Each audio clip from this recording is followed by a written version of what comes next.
الله من الشیطان الرجیم بسم الله الرحمن الرحیم. نن مرا عنوان دا اسم بلحاظ جنس، یعنی جنس په اعتبار سره اسم چشته وای. جنس په اعتبار سره مرا اسم تقسیم کړه دا دو ګروپانو ته، دو قسمانو ته. یو مرا سره مذکر دا، یو مرا سره مؤنث تا. مذکر مرا هغه ته وایو چې مردانه یعنی مرد لپاره استعمالیږي، نو هغه ته مرا مذکر وایو چې نر لپاره استعمالیږي. او چې کوم زنانه لپاره یا ماده لپاره استعمالیږي نو هغه ته مرا مؤنث وایو. مذکر او مؤنث دواړو دوا مزید په ګروپانو چې یا مزید په قسمانو چې مرا تقسیم کړي دي. یو دا مذکر حقیقی، یو دا مذکر غیر حقیقی. بیا مؤنث دغه څه ده، مؤنث حقیقی او مؤنث غیر حقیقی. مذکر حقیقی مرا سره اختوایی چې کوم زمدساری شي د پاره جاندار د پاره استعمالیږي نو هغه تمر وایو مذکر حقیقی. مثال کے طور پر دالته ما سره دا مثال لڑکا، نو لڑکا چې دا مذکر حقیقی دا، ولدن مړه په عربي چورته وایو. دغه سه مذکر غیر حقیقی دا سه مذکر چې مړه غنو مذکر خدای چې شي جاندار نه به وخت مړه ته مذکر غیر حقیقی. مثال کے طور پر کتابون، کتاب چې دا مړه سره مذکر دا او جاندار نه دا، نو دا مړه سره رااله مذکر غیر حقیقی. مذکر حقیقی جاندار دی پاره، مذکر غیر حقیقی بے جان دے پارا. دغه سے مؤنث والمراد دو قسمان اخلو، حقیقی او غیر حقیقی. مؤنث حقیقی جاندار دے پارا، مؤنث غیر حقیقی بے جان دے پارا. لکه مثال کے طور پر دالته ما سره دا یو نام فاطمہ، نو فاطمہ دیو فیمیل وال نام دا، نو دا ما سره دا مؤنث حقیقی. مؤنث غیر حقیقی مثال کے طور پر میرے پاس ہیں اخبار، یہ میرے پاس کیا ہیں نیوز پیپر، مؤنث غیر حقیقی. پھر مؤنث غیر حقیقی کو ہم مزید دو گروپوں میں تقسیم کرتے ہیں. دو گروپوں میں مرا تقسیم ہو، یو دا قیاسی، یو دا سماعی. قیاس معنی کیږي اندازه لګول. قیاسی چې کوم د مرا سره په درې قسمانو باندې یو مؤنث حقیقی غیر حقیقی کې دلاسي کچېره د شاته تای مربوطه راغلی یا الف ممدوده راغلی وي یا الف مکسوره راغلی وي. تای مربوطه دیتا ورتایی چې دی په شاته ګول تا راغلی وي، او الف ممدوده دیتا ورتایی چې هغه وی زبر وی بیا مد وی بیا الف وی حمزه وی. او تای الف مکسوره دیتا ورتایی چې شاته الف وی او بیا یا پسې.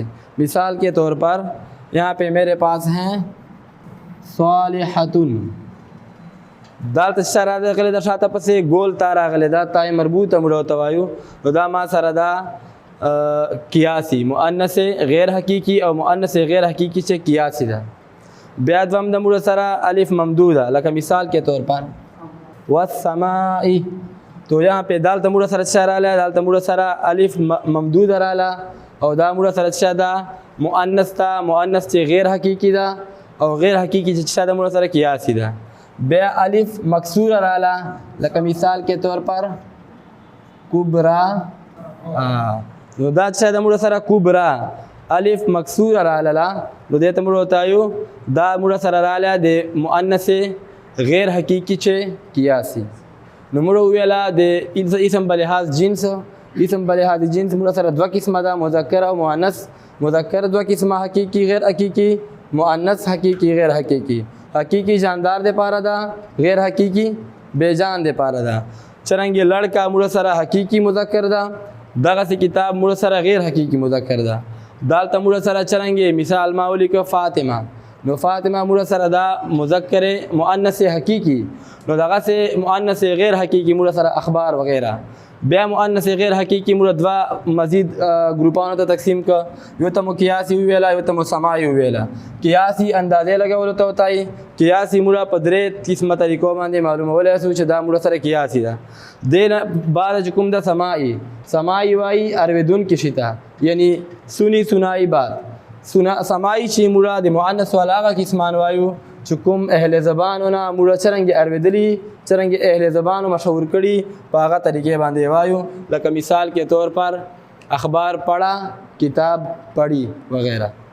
دینا بعد مراد اسم معرفه اقسام باندې د چکم دا سماعی چکم دا مړه مزید معلومو چې دا سه مړه سره الفاظ دي چې هغه د پاره دغه هغه شی چیرته دغه دریو چې نشانی نه دراغله نو هغه تمړو تایو سماعي نو سماعي مثال کے طور پر نفس ریح نار و ابواب وغیرہ نو دا موږ څنګه معلومه ولاسو چې کوم ته دا درې نشانیګان نه راغله او ای مؤنث هغه د پاره موږ اسم معرفه اقسام ګورو اسم معرفه اقسام چې موږ اسم اشاره باندې معلومه ولاسو اسم ضمیر باندې معلومه ولاسو اسم موصوله باندې اسم مناده باندې او دین علاوه چې موږ ویلا چې موږ په فتحت ابوابها یعنی په پیش ذریعہ سره معلومه ولاسو نو اول موږ سماعي معلومه او چې په ذریعہ سره اسم اشاره په ذریعہ سره اسم اشاره په ذریعہ سره موږ څنګه معلومو هاذا هذه هاذا مذکر د لپاره استعمالیږي هذه مؤنث د لپاره استعمالیږي هذه